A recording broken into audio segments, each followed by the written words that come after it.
The snow fell heavy that morning, coating the small town of Plainfield, Wisconsin in a silence so deep it almost felt holy.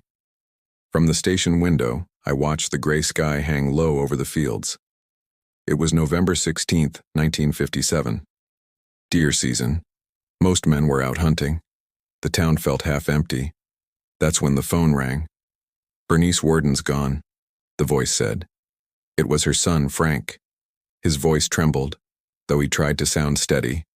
"Her store's open. The cash register's empty. There's blood on the floor."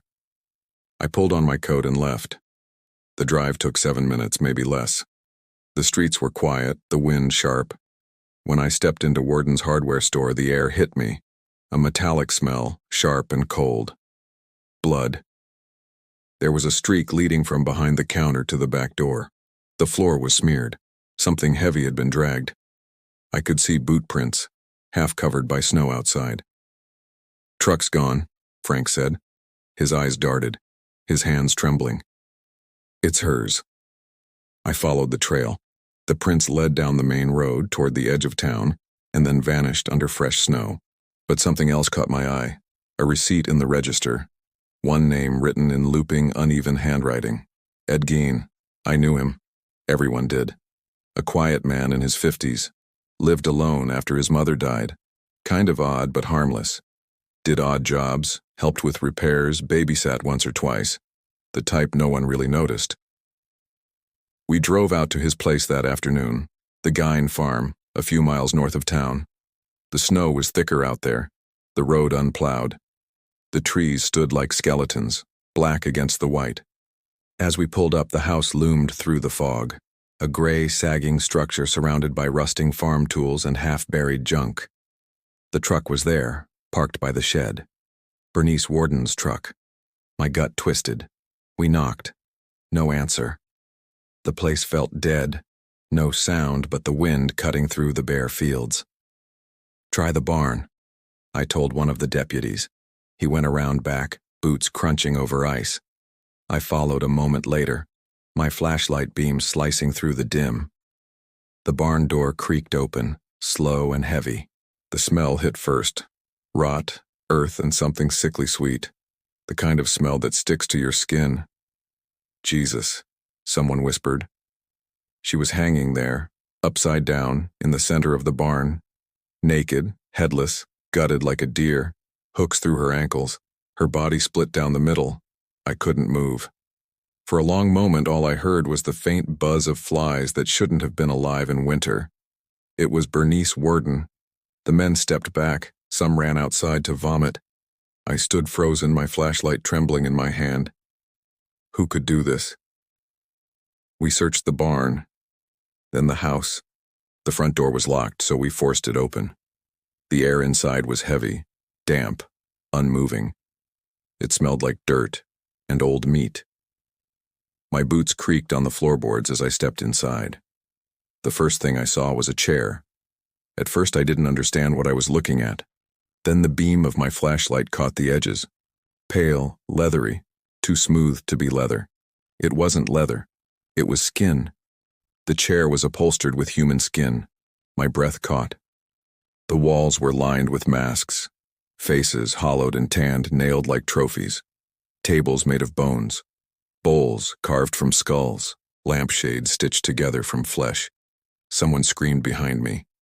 In the kitchen, we found boxes filled with organs. In the bedroom, a belt made of nipples. In the corner, a paper bag that held something small and round. A face. I stumbled back, knocking into a shelf. My flashlight rolled across the floor, its beam catching the edge of something hanging from a hook. Another mask. I remember the sound I made. It wasn't a word. It was just breath and shock and something breaking inside me. Every room we entered was worse than the last. Human skulls turned into soup bowls. A wastebasket made from a human torso. Curtains stitched from flesh. It was like walking through a nightmare built by human hands. And yet, there was order. Nothing felt random. The walls were lined neatly. Each mask hung carefully like someone had taken pride in it. That was the part that scared me most. Outside, the snow fell harder. The sky had turned the color of ash. We called for backup. No one spoke on the radio. When we finally found Ed Gein, he was in town, calm, almost pleasant, having dinner at a neighbor's house. He didn't resist. He didn't even look surprised when we arrested him. "What's this about, officer?" he asked softly, his eyes wide and almost childlike. I looked at him, small, pale, quiet. His hands trembled as he buttoned his coat. "You'll tell us soon enough," I said. He smiled faintly. "Oh," he said, "is this about Bernice?" In that moment, something inside me turned cold. When we drove him back, the snow had stopped. The world was quiet again, like nothing had happened. But I knew the silence had changed. The farmhouse sat under a thin veil of fog, the lights from our cars cutting through it like knives. Ed looked at it once, then turned his eyes away. "Mother won't like this," he said softly. And I realized he wasn't talking about Bernice. He was talking about someone who'd been dead for years. Snow fell softly over Plainfield, Wisconsin, that winter morning in 1957. The town was quiet, wrapped in a white stillness that hid the horror waiting just beyond its edge. Bernice Worden's hardware store was closed, the door locked from the inside, and her son Frank, the town deputy, grew uneasy when she didn't return home. Her truck was missing. Frank followed the faint tire tracks in the snow until they led him to the farmhouse of Ed Gein. Everyone in Plainfield knew Ed. A quiet, awkward man who did odd jobs, helped neighbors, and lived alone after his mother's death. He was polite, soft-spoken, and seemed harmless. But when Frank saw Bernice's truck parked outside his house, dread crept in. The front door was locked. He forced it open.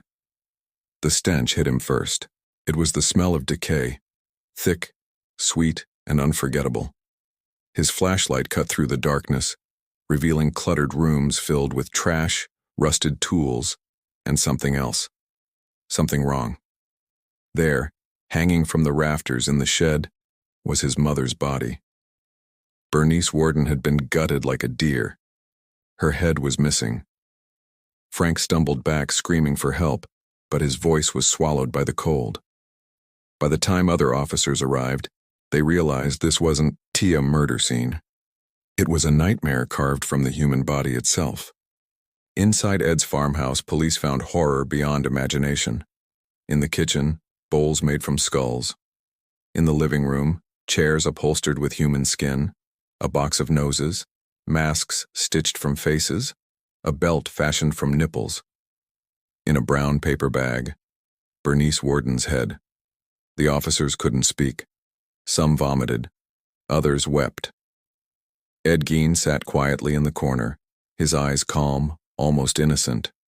When asked why he did it, he didn't resist. He just sighed and said, "I didn't mean to hurt anyone, I just needed her." The sheriff leaned forward. "Needed her for what, Ed?" He smiled faintly. "For Mother." The words chilled the room. Ed began to explain his nightly trips to the cemetery. After his mother's death, he couldn't bear being alone. He said her voice still spoke to him, calling from the grave, begging him to bring her back. So he dug up women who looked like her. He peeled their skin, shaped it, wore it, trying to feel her presence again. He made what he called his woman suit, a grotesque costume stitched from flesh. On quiet nights, he would wear it, walk around the house, and pretend he was his mother again. He said it made him feel whole. Detectives listened in silence, unable to understand if they were speaking to a man or a monster. One of the officers later said, "He talked about it like it was ordinary, like fixing a roof or mending clothes." The next morning, the town of Plainfield awoke to the news. People who once waved at Ed on the street couldn't believe it. Mothers held their children close. Church bells rang, but no one came to pray. The farmhouse became a legend overnight, a symbol of evil hiding in plain sight. Reporters from across the country flooded the small town. Cameras flashed. Headlines screamed, "House of Horrors found in Wisconsin." But none of them captured the smell, the silence, or the terrible sadness that hung over the place. When the sheriff questioned Ed about the missing bodies from local cemeteries, he nodded. "Yes," he said softly. "Sometimes I dug them up. Sometimes I took only parts." He led them to the graves he had disturbed. Coffins were empty, bones were missing. Each word painted a darker picture of the lonely man the town once pitied. In the corner of his kitchen they found a book, bound in human skin. In the cellar, jars of preserved organs. Every discovery stripped away the illusion of sanity until only madness remained. When Ed was asked if he had ever killed anyone else, he looked confused. "Just Bernice," he said. Then he added, "And maybe Mary." "Mary who?" "Mary Hogan," he whispered.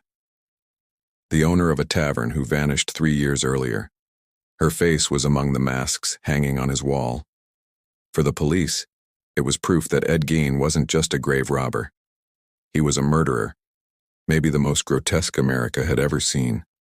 But when doctors examined him, they said his mind was trapped between reality and delusion. He wasn't driven by lust or cruelty, but by grief twisted into insanity.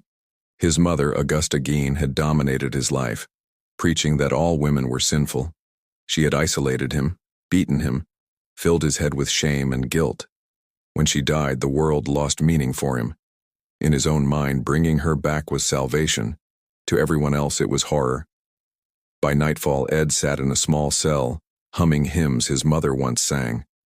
Outside, the farmhouse stood silent under the snow, filled with the ghosts of the dead he had disturbed. One officer, before leaving the scene, looked back and muttered, "This is what hell looks like." He was right. The Ed Gein case would go on to inspire some of the most chilling stories ever told. Psycho, the Texas Chainsaw Massacre, and the Silence of the Lambs. But for the people of Plainfield, it wasn't fiction. It was home. And the nightmares they carried from that day never faded. The house would later burn to the ground in 1958, but the soil beneath it, they said, still smelled like death for years after. Ed never showed regret. In his final interview, when asked if he missed his mother, he simply replied, "She never really left." That night, the sheriff couldn't sleep. He kept seeing the masks, the hollow eyes, the silence of that house. Because some horrors, once seen, never leave you.